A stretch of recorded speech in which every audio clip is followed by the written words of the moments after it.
मुंबई, ठाणे, नवी मुंबई, कल्याणमध्ये विजांसह जोरदार पाऊस.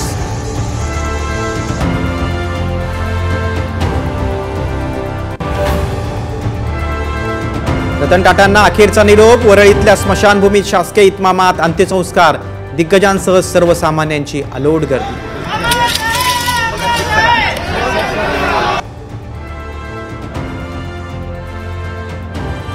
उद्योगपती रतन टाटा यांना भारतरत्न द्या. राज्य मंत्रिमंडळाचा केंद्राला विनंती करणारा प्रस्ताव.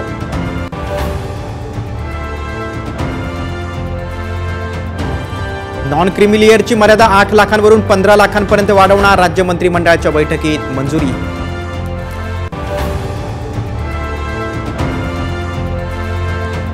पंधरा जातींचा समावेश केल्यानंतरही येवल्याचा ओबीसी नेता गप्प का? जरांगेंचा भुजबळांना सवाल. मराठ्यांची ही नॉन क्रिमिलियर मर्यादा वाढवण्याची जरांगेंची मागणी.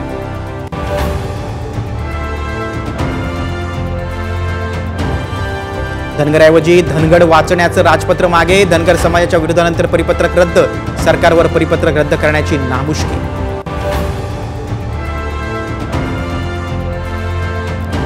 विधानसभा निवडणुकीपूर्वी राज्य मंत्रिमंडळाच्या बैठकीत निर्णयांचा धडाका. अंगणवाडी केंद्रावर पाळणा घरांसह तब्बल 80 निर्णय. तर मदरशांमधील शिक्षकांच्या भत्त्यात वाढ.